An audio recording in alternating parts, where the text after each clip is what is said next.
Estamos de volta e hoje estou conversando com o psicoterapeuta Fernando Vieira Filho, que também é meu marido, sobre o seu mais recente livro, Cure Suas Mágoas e Seja Feliz, Amor e Ódio, uma história de cura. Aqui na orelha do livro, Fernando conta pra gente que os inspiradores personagens dessa história vão mostrar ao leitor técnicas simples e eficazes para a cura de mágoas, ressentimentos, que são ódios inconscientes, que ele já explicou isso pra gente, que ficam atormentando a nossa vida até hoje, roubando a nossa alegria de viver. Então ele diz o seguinte: prepare-se para um mergulho nas profundezas de seu ser e depois de um precioso aprendizado, emergir renovado e livre do peso do ódio e da culpa. Fernando, o que te inspirou para escrever esse livro? Bom, o que me inspirou, primeiramente, esse livro ele foi uma tese que eu escrevi para uma conclusão de curso, certo? E essa tese, quem me orientou foi o seu pai, por ele ser um catedrático, um professor universitário. Então eu escolhi ele como orientador. Isso, um psiquiatra, Elias pai dela Barbosa, de Uberaba. Isso. Então o que acontece? Essa tese, o seu pai, ele gostou muito da tese, que era a tese do amor e do ódio. A questão do amor e do ódio, mostrando que o perdão é um instrumento psicoterapêutico eficaz e eficiente. Então esse é o título da tese. Tá? Então, quer dizer, aí ele me solicitou que eu escrevesse um livro para poder ajudar as pessoas. Isso. Porque isso aí é uma coisa de libertação. Claro. Tá certo? E aí eu falei, doutor, então eu vou escrever, vou tentar escrever, porque não é fácil você transformar uma tese num livro que seja fácil, de fácil leitura. Que a pessoa se interesse em ler até o fim. Exatamente. Então o que me inspirou foi isso. E dedicando esse livro sempre a quem? A toda a humanidade, que por eras e eras incontáveis, ela vem sofrendo nesse que eu chamo de cipoal, que é o ódio, da árvore belíssima que é o amor. Isso mesmo.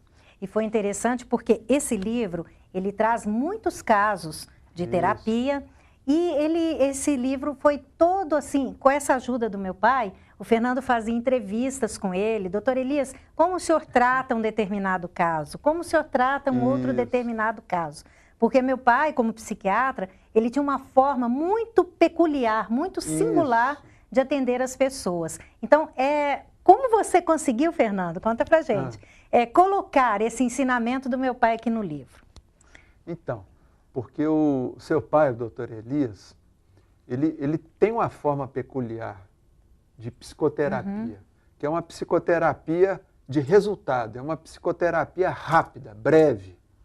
Então, quer dizer, ele como era um grande estudioso, um grande intelectual, ele juntava todos os grandes psicanalistas que a história já teve, por exemplo, o Jung, o Freud, o Adler, pegava Karen Horney, pegava Melanie Klein, Adler, juntava tudo.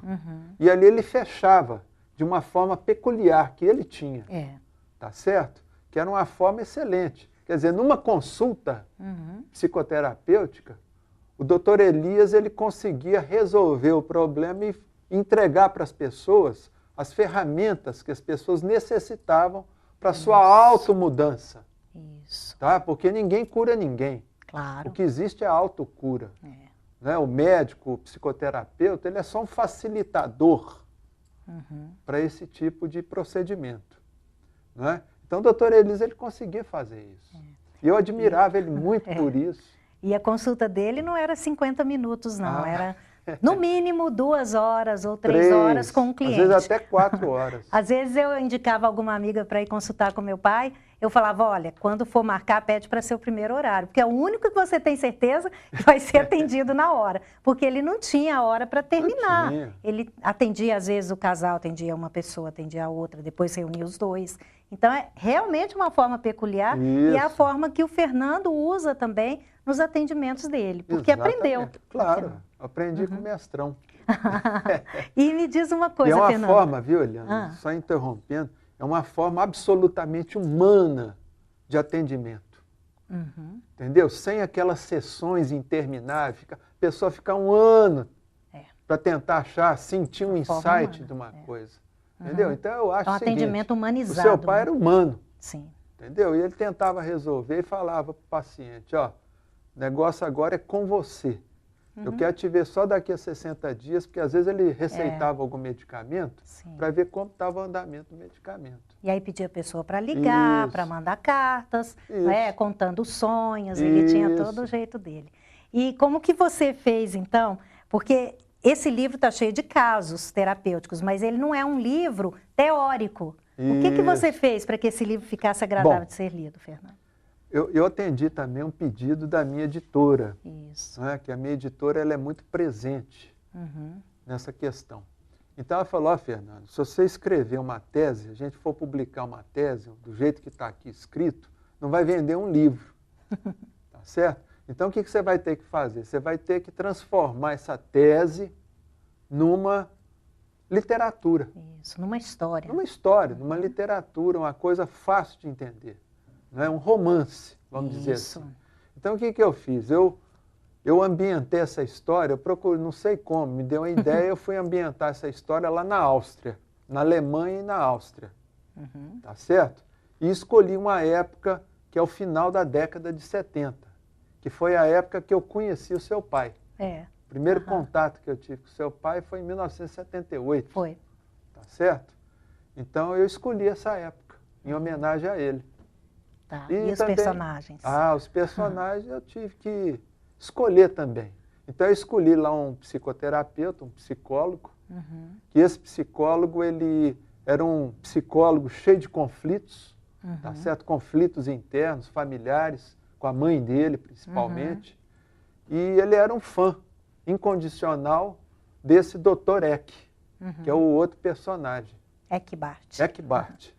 E aí o que acontece? Passou um determinado momento, ele estava andando na bicicleta, aquela coisa, caiu, ele viu lá no chão um jornal que estava mostrando uma matéria sobre o Dr. Eckbart.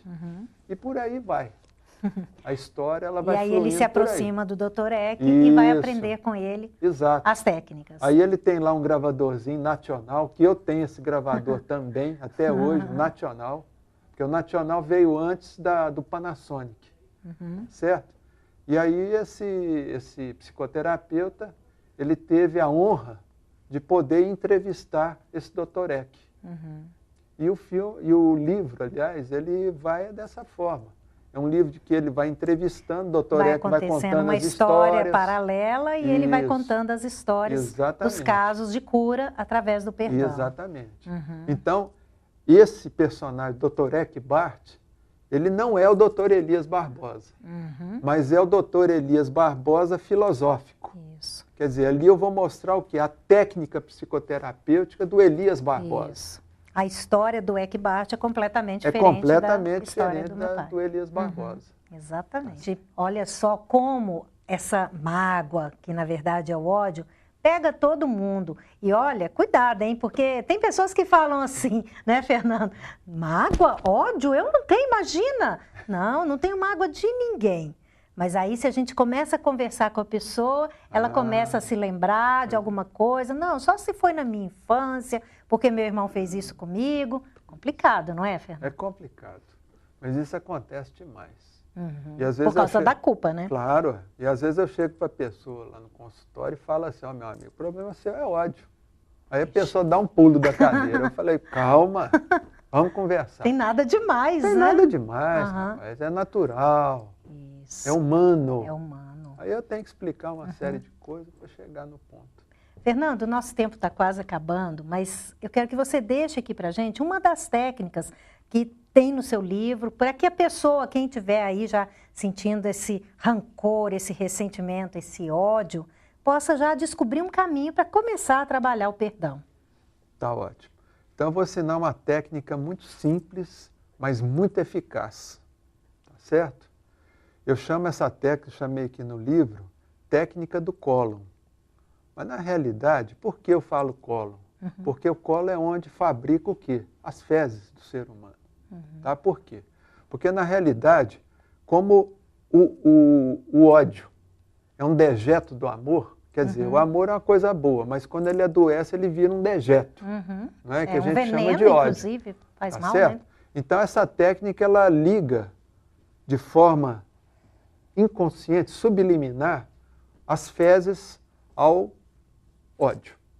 Então, o que acontece? A técnica que eu ensino é o seguinte: a pessoa, quando ela for evacuar de manhã cedo, fazer o cocôzinho, tá? O que acontece? Antes dela dar descarga, Eliana, ela pensa naquilo que algumas pessoas fizeram com ela no dia anterior. Por exemplo, não precisa ser só pai, mãe, ou tio, irmão. Pode ser um colega de trabalho. Aquele colega foi muito deselegante comigo. Falou uma coisa que é uma injustiça. Então, ali o que acontece? Naquele momento, antes de dar descarga, você pensa naquelas fezes que estão ali no vaso e procura imaginar que aquelas fezes estão se acoplando com a sua raiva, com a sua mágoa, com o seu ódio. Tá grudando ali, ó. Imagina que está grudando. E aí, nesse momento, o que você faz? Você dá descarga e ali você aproveita e faz uma prece. Falou, oh, meu Deus, muito obrigado.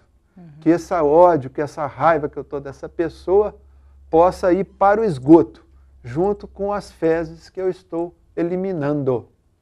Isso. Tá certo? Essa é uma técnica para o dia a dia. É para o dia a dia. E te dá um alívio, viu, Eliana? Com certeza. Uma beleza. Com certeza. A pessoa esquece. Eu mesmo uso vai muitas deixando vezes. Passar. Eu uso. Com certeza. Até quando você fica com raiva de mim, né? Claro.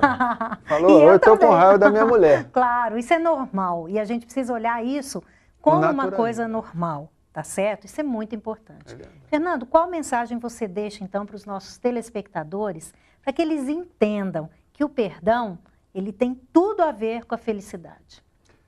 Eliana, a única coisa que eu posso deixar para o telespectador é o seguinte: tudo aquilo que está no Evangelho, escrito por Jesus, escrito não, o Evangelho que foi escrito pelos apóstolos que acompanharam a vida de Jesus, é perfeito. Se a pessoa, por exemplo, ela seguir o que está no Evangelho ou no Novo Testamento, ela nunca vai precisar de médico, nunca vai precisar de psicólogo e nunca vai passar necessidade financeira, porque o Evangelho tem tudo. O Cristo era uma pessoa extraordinária. Ele já sabia desse problema do ser humano. Tá certo? Por isso que ele falava, perdoar não é 7 vezes, é 70 vezes 7 vezes. Porque o perdão é fundamental na vida do ser humano. E outra coisa que eu deixo para o público, telespectador. Se você não quer se decepcionar, lembre dessa frase que eu vou deixar. Do ser humano, a única coisa que nós devemos esperar é o seguinte, é coices e alfinetadas. O dia que alguém te fizer alguma coisa de bom, agradeça a Deus, porque é lucro. Exatamente. Isso aí era o que meu pai falava para todos os clientes dele, para nós, os filhos, para os genros. A gente não tem que ficar esperando demais dos outros, a gente tem que esperar da gente. Ter expectativas no nosso crescimento, na nossa vitória. Os outros, o que vier de bom é lucro. E aí não tenha decepção. Muito bom, Fernando. Muito obrigada. Eu que agradeço. Parabéns por esse livro maravilhoso, que eu sei que você escreveu com todo o seu coração. Parabéns. Com certeza. Obrigada. Eu que agradeço. Hoje eu conversei com o Fernando Vieira Filho, psicoterapeuta, autor do livro recém-lançado pela Barani Editora, Cure Suas Mágoas e Seja Feliz. Para você saber mais sobre o nosso convidado, acesse www.harmoniacomflorais.com ou ligue então para DDD 11 99684 0463. Nós vamos para um rápido intervalo e voltamos já com mais reflexões acerca do amor, do ódio e do processo do perdão. Fique ligado, já estou voltando.